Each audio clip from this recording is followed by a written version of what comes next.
اعوذ باللہ من الشیطان الرجیم بسم اللہ الرحمن الرحیم الحمد للہ رب العالمین اللہم صلی علی سیدنا مولانا محمد النبی الامی وعلی آلہ وبارک وسلم سلم علیہ۔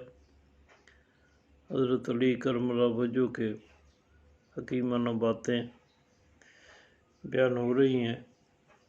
حضرت علی کرم اللہ وجہ ایک ایسی شخصیت ہیں جن کے چہرے کی زیارت کرنا عبادت ہے، جن کا ذکر کرنا عبادت ہے۔ اور پاک صلی اللہ علیہ وسلم فرمایا، علی مجھ سے ہے اور میں علی سے ہوں۔ علی میرا بھائی ہے دنیا میں آخرت میں۔ کل قیامت والے دن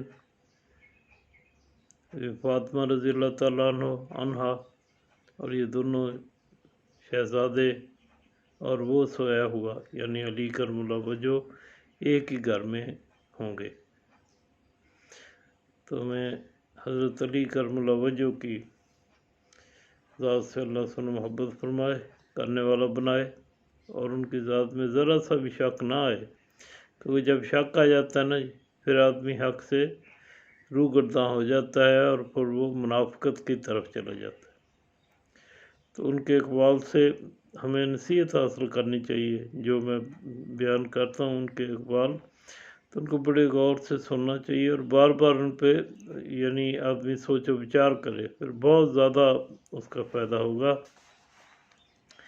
آپ علیہ السلام کا قول ہے، ما کذبت ولا کذبت ولا ضللت ولا ضل بی۔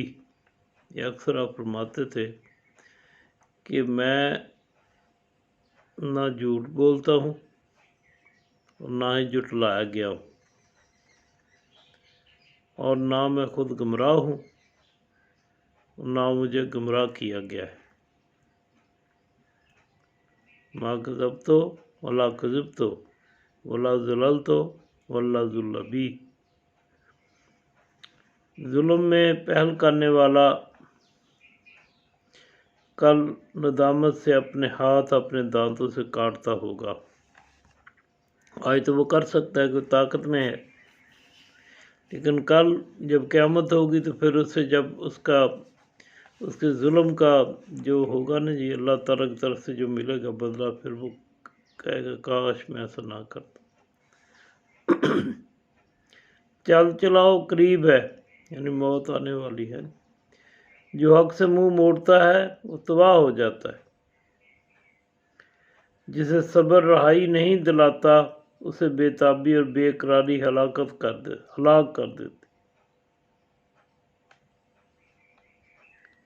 دنیا میں انسان موت کی تیر اندازی کا ہدف اور مصیبت و ابتلا کی غارت گری کا جوالانگاہ ہے، جہاں ہر گھونٹ کے ساتھ اچھو اور ہر لقمہ میں گلوگیر فندہ ہے، اور جہاں بندہ ایک نعمت اس وقت تک نہیں پاتا جب تک دوسری نعمت جدا نہ ہو جائے، اور اس کی عمر کا ایک دن آتا نہیں جب تک کہ دوسرا دن چلا نہیں جاتا۔ ہم موت کے مددگار ہیں، ہماری جانیں ہلاکت کی زد پر ہیں، تو اس صورت میں ہم کہاں سے بقا کی امید کر سکتے ہیں، جبکہ شب و روز کسی عمارت کو بلند کرتے، مگر یہ کہ حملہ آور کو جو بناتا ہے اسے گراتے اور جو یکجا کیا ہے اسے بکھیرتے ہوتے ہیں۔ اے فرزند آدم، تو نے اپنی غذا سے جو کمایا ہے اس میں دوسرے کا خزانچی ہے، یعنی جو تیرے پاس رزق ہے، جو تو اپنی غذا سے زیادہ تو نے کمایا ہے تو وہ پھر دوسروں کے لیے تیرے پاس ہے، اسے دوسروں کو دینا چاہیے۔ دلوں کے لیے رغبت و میلان آگے بڑھنا اور پیچھے ہٹنا ہوتا ہے، لہذا ان سے اس وقت کام لو جب ان میں خواہش و میلان ہو دلوں کے، کیونکہ دل کو مجبور کر کے کسی کام پر لگایا جائے تو اسے کچھ سجائی نہیں دیتا۔ کوئی کام اس وقت کرنا چاہیے جب تک دل اس میں رغبت کرے، جب رغبت نہ کرے تو پھر اسے وقتی طور پہ چھوڑنا چاہیے۔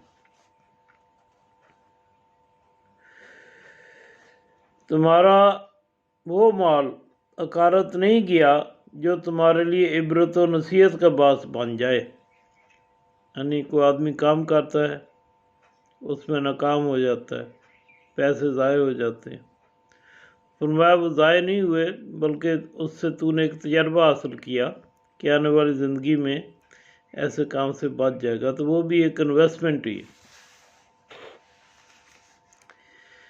یہ دل بھی اسی طرح تھکتے ہیں جس طرح بدن تھک جاتے ہیں، لہٰذا جب ایسا ہو ان کے لیے لطیف حکیمانہ جملے تلاش کرو تاکہ دل خوشحالی پکڑیں۔ جو خارج تھے نا، جو آپ کو چھوڑ کے چلے گئے تھے، جب امیر معاویہ کے ساتھ آپ کا مقابلہ ہوا تو وہ کہتے تھے کہ نعوذ باللہ علی بھی کافر ہو گیا اور معاویہ بھی، کیونکہ دونوں قرآن پاک سے ہٹ گئے۔ تو آپ نے ان کے قول، وہ کہتے تھے لا حکم الا اللہ، اللہ کے سوا کوئی حکم نہیں، یعنی اس کے امر کے اوپر رہنا چاہیے، ذاتیات کے اوپر جب اپنی رائے نہیں کرنی چاہیے۔ تو آپ نے سنا تو فرمایا جملہ صحیح ہے مگر جو اس سے مراد لیا جاتا ہے وہ غلط ہے۔ بازاری آدمیوں کی بھیڑ باڑ کے بارے میں فرمایا وہ لوگ ہوتے ہیں کہ مجتمع ہو تو چھا جاتے ہیں، جب منتشر ہو تو پہچانے نہیں جاتے۔ ایک قول میں فرمایا جب اکٹھے ہوتے ہیں تو باعث ضرر ہوتے ہیں، جب منتشر ہو جاتے ہیں تو فائدہ مند ثابت ہوتے ہیں۔ لوگوں نے کہا میں اس سے مجتمع ہونے کا نقصان تو معلوم ہے مگر ان کے منتشر ہونے کا فائدہ کیا ہے؟ آپ نے فرمایا کہ پیشہ ور اپنے کاروبار کی طرف پلٹ جاتے ہیں تو لوگ ان کے ذریعے سے فائدہ اٹھاتے ہیں، جیسے معمار اپنی عمارت کی طرف یعنی زیر تعمیر اس کو بنانے میں لگ جاتا ہے، جلاحہ اپنے کاروبار کی طرف چلا جاتا ہے، نان بھائی اپنے تندور کی طرف چلا جاتا ہے، یعنی پھر لوگ اس سے فائدہ اٹھاتے ہیں جب منتشر ہو جائے تو۔ آپ کے سامنے ایک مجرم لایا گیا جس کے ساتھ تماشائیوں کا ہجوم تھا، جیسے عام طور پہ ہوتا ہے، پیچھے بے شمار لوگ اس کے پیچھے آ جاتے ہیں کہ یہ پکڑا گیا۔ تو آپ نے فرمایا پھٹکار ہے کہ جو ہر رسوائی کے موقع پر ہی نظر آتے ہیں، یعنی ایسے موقع پر اکٹھا ہونا، اس کو دیکھنا بری بات ہے۔ ہر انسان کے ساتھ دو فرشتے ہوتے ہیں جو اس کی حفاظت کرتے ہیں، جب موت کا وقت آتا ہے وہ اس کے اور موت کے درمیان سے ہٹ جاتے ہیں، بے شک انسان کی مقررہ عمر اس کے لیے ایک مضبوط صبر ہے۔ طلحہ اور زبیر رضی اللہ تعالیٰ عنہما نے آپ علیہ السلام سے کہا کہ ہم اس شرط پر آپ کی بیعت کرتے ہیں کہ اس حکومت میں آپ کے ساتھ شریک رہیں گے۔ تو آپ علیہ السلام فرمایا کہ نہیں، بلکہ تم تقویت پہچانے اور ہاتھ بٹانے میں شریک اور عاجزی اور سختی کے موقع پر مددگار رہو گے، اس کے اوپر مجھ سے بیعت کرو۔ کسی شخص کا تمہارے حسن سلوک پر شکر گزار نہ ہونا تمہیں نیکی اور بلائی سے بد دل نہ بنا دے، اس لیے کہ بسا اوقات تمہاری اس بلائی کی وہ قدر کرے گا جس نے اس سے کچھ فائدہ بھی نہیں اٹھایا ہے اور ناشکرے نے جتنا تمہارا حق ضائع کیا ہے اس سے کہیں زیادہ تم کو ایک قدردان کی قدردانی حاصل کر لو گے، اور خدا نیک کام کرنے والوں کو دوست رکھتا ہے۔ یعنی اگر تیرا وہ حق جو اس نے ضائع کیا ہے نا تو اس سے ایسے نہ غم نہ کھاؤ، کیونکہ پھر اللہ تعالیٰ دیکھتا ہی ہے نا، وہ تیرا قدردان ہو جائے گا۔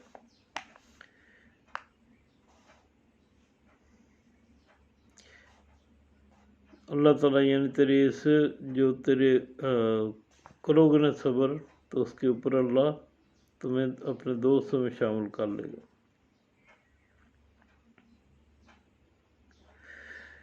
ہر ظرف سے کہ جو اس میں رکھا جائے تنگ ہوتا ہے، مگر علم کا ظرف وسیع ہوتا جاتا ہے۔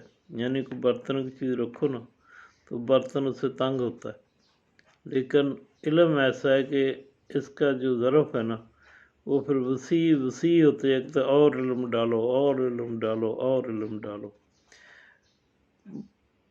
بردبار کو اپنی بردباری کا پہلا عفظ یہ ملتا ہے کہ لوگ جہالت دکھانے والے کے خلاف اس کے طرفدار ہو جاتے ہیں۔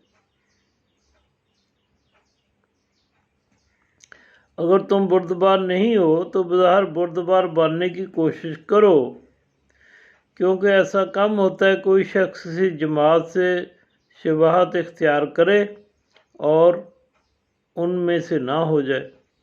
یعنی ایک بردباری نہیں ہے نا، کوشش کرتے رہو، ایک وقت آئے گا کہ بردبار ہو ہی جاؤ گے، کیونکہ کسی مشابت آدمی جماعت میں رہتا ہے نا، آہستہ آہستہ اس کی مشابت اختیار ہی کر لیتا ہے۔ جو شخص اپنے نفس کا محاسبہ کرتا ہے وہ فائدہ اٹھاتا ہے، اور جو غفلت کرتا ہے وہ نقصان میں رہتا ہے۔ جو ڈرتا ہے وہ عذاب سے محفوظ ہو جاتا ہے، جو عبرت حاصل کرتا ہے وہ بینا ہو جاتا ہے، اور جو بینا ہوتا ہے وہ با فہم ہو جاتا ہے، اور جب با فہم ہوتا ہے اسے علم حاصل ہوتا ہے۔ ماشاءاللہ۔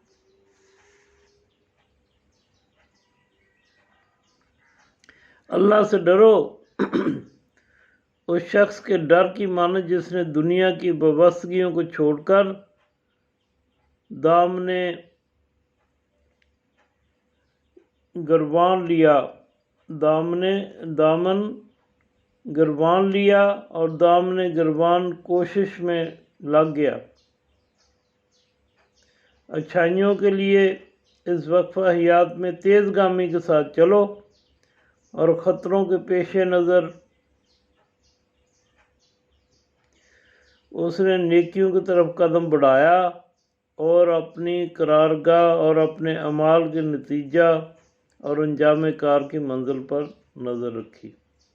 اس میں بہت زیادہ آپ کو اس کی حکیمانہ باتیں جو ہیں نا، میں بہت اچھی طرح نہیں اس کو ایکسپلین کر سکتا۔ سخاوت عزت و آبرو کی پاسمان ہے، بردباری احمق کے منہ کا تسمہ ہے، درگزر کرنا کامیابی کی زکوٰۃ ہے، جو غداری کرے اسے بھول جانا اس کا بدل ہے۔ مشورہ لینا خود صحیح راستہ پا جانا ہے، جو شخص اپنی رائے پر اعتماد کر کے بے نیاز ہو جاتا ہے وہ اپنے کو خطرہ میں ڈالتا ہے۔